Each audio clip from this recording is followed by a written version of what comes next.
Assalamualaikum warahmatullahi wabarakatuh. Kali ini saya akan membahas tentang standarisasi jaringan komputer. Standarisasi itu apa sih? Standarisasi itu merupakan sebuah aturan main atau protokol yang digunakan agar semua hal atau pekerjaan dapat berjalan dengan baik. Yang pertama kita akan bahas tentang OSI dan TCP/IP. Apa sih OSI dan TCP/IP? Sesuai namanya, model OSI dan TCP/IP adalah model arsitektur yang dijadikan acuan dasar dalam membuat dan mengembangkan jaringan. Definisi lainnya adalah suatu pola yang dijadikan standar dalam perangkat networking sehingga satu perangkat dapat kompatibel atau cocok dengan perangkat lainnya. Kita bisa lihat nih pada model OSI terdapat 7 layer, sedangkan model TCP/IP terdapat 4 layer.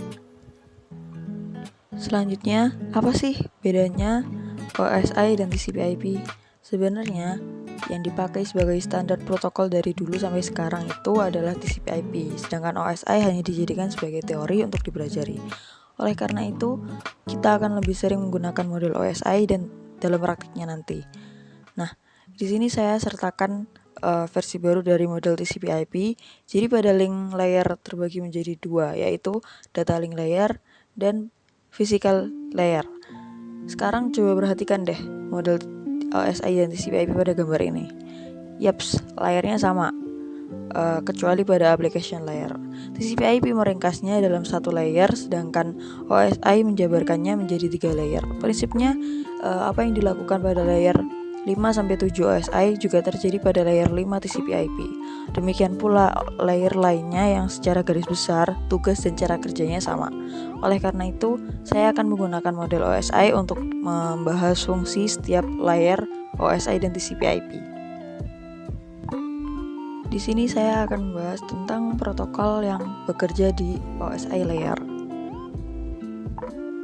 Yang pertama, maksudnya yang paling atas ada application layer. Layer ini berfungsi sebagai perantara antara aplikasi dan jaringan. Jadi, saat aplikasi melakukan request ke jaringan, layer inilah yang menjadi perantaranya ke protokol terkait. Contoh protokolnya adalah HTTP, SSH, POP3, SMPT, dan Telnet. Protokol ini digunakan sampai session layer sesuai jenis layanan. Misalnya kita request halaman web, protokolnya ya HTTP atau HTTPS. Sedangkan PDU-nya berupa data. Kemudian ada presentation layer. Layer ini bertugas menentukan format dan melakukan enkripsi data. Contohnya, saat kita melakukan request halaman web, datanya akan dibentuk dalam format HTTP request dan dienkripsi supaya menjadi HTTPS menggunakan SSL atau TLS. Kemudian di bawahnya lagi ada session layer. Session layer mendefinisikan bagaimana komunikasi dimulai, dikontrol, dan dihentikan. Contohnya begini, kita pasti pernah membuka beberapa tab dalam browser. Misalnya satu mengakses google.com, satunya mengakses webtech.com. Session layer inilah yang bertugas menjaga masing-masing koneksi supaya tidak terhubung dan data yang masuk tidak tertukar meskipun protokolnya sama dan masuknya juga bersamaan. Selanjutnya ada transport layer. Layer ini bertugas untuk menyediakan koneksi reliable atau TCP dan unreliable atau UDP. Maksud reliable dan unreliable bukanlah terpercaya dan tidak terpercaya ya.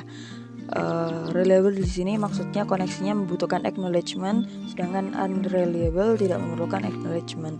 Untuk lebih detailnya nanti kita bahas di perbedaan TCP dan UDP. Oke?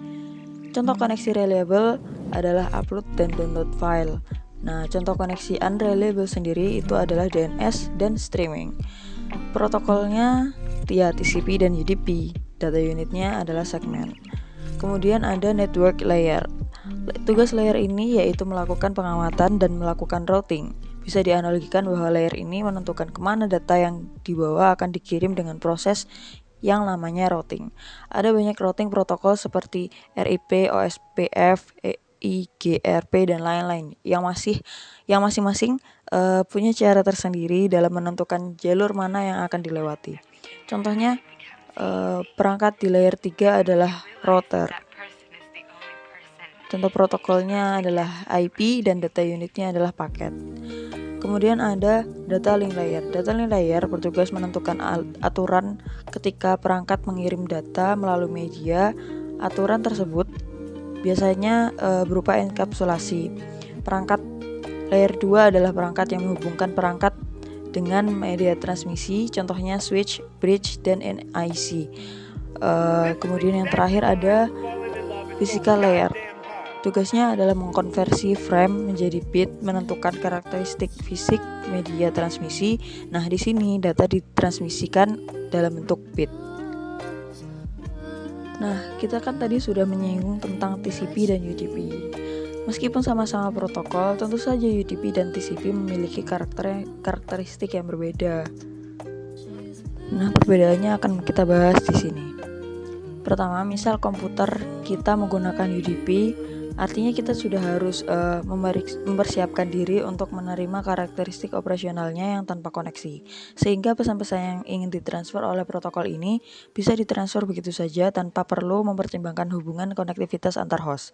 Kebalikannya, TCP justru berorientasi pada sambungan atau koneksi. Sebelum data ditransfer oleh TCP, protokol ini akan melakukan sesi koneksi. Apabila sambungan tidak berjalan dengan lancar, otomatis TCP tidak bisa diandalkan untuk mengirimkan pesan atau pesan yang sesuai kebutuhan. Nah, kemudian karena TCP memiliki sistem yang unik dan memungkinkan pesan sampai secara utuh meskipun di tengah-tengah hubungan server terputus. Bagi kita yang suka mengirim data untuk kebutuhan pribadi atau bisnis, tidak perlu khawatir penerima data mendapatkan data yang rusak, karena TCP akan segera meminta bagian data yang terputus atau mengirimkan ulang data yang terputus tadi, sehingga semua data tersambung dan menjadi single data yang valid. Nah, apabila kita menggunakan UDP, mungkin akan merasa kecewa ketika mencoba mengirimkan data, karena UDP berkonotasi pada kecepatan, sehingga data yang dikirim tidak bisa dipastikan sudah terkirim dan dengan utuh atau hanya sebagian. Karena UDP ini tidak akan mengirim konfirmasi ketika ada data yang hilang atau koneksi terputus gitu. Itulah mengapa banyak pengguna UDP yang mengeluhkan data korup setelah dicek dan dibuka. Kemudian di sini juga disebut bahwa UDP adalah unreliable, sedangkan TCP reliable. Hal ini tampak pada cara mengirimkan data. UDP bekerja secara berurutan. UDP bekerja secara tidak berurutan, sehingga file yang dikirim secara bersamaan tidak bisa diprediksi mana file yang sampai pertama kali. Nah, sementara TCP bekerja dengan cara mengirimkan data secara berurutan. Misalnya kita ingin mengirim file A sampai Z, maka sistem TCP itu memungkinkan kita menerima file A sampai Z secara berurutan. Jadi kita tidak perlu khawatir akan kesulitan mengelola data. Nah, kemudian di sini ada well-known port atau reserved port. Nah, ini tuh port yang mempunyai range dari 0 sampai 1023. Nah, port ini tuh merupakan port standar yang sudah ditetapkan oleh IANA dan hanya bisa diakses oleh sistem account atau root account. Selanjutnya ada registered port yang mempunyai range 1024 sampai 49.151 dan dapat diakses oleh program dengan program aplikasi yang digunakan oleh user account biasa. Nah, sekian bahasan kita kali ini. Terima kasih. Wassalamualaikum warahmatullahi wabarakatuh.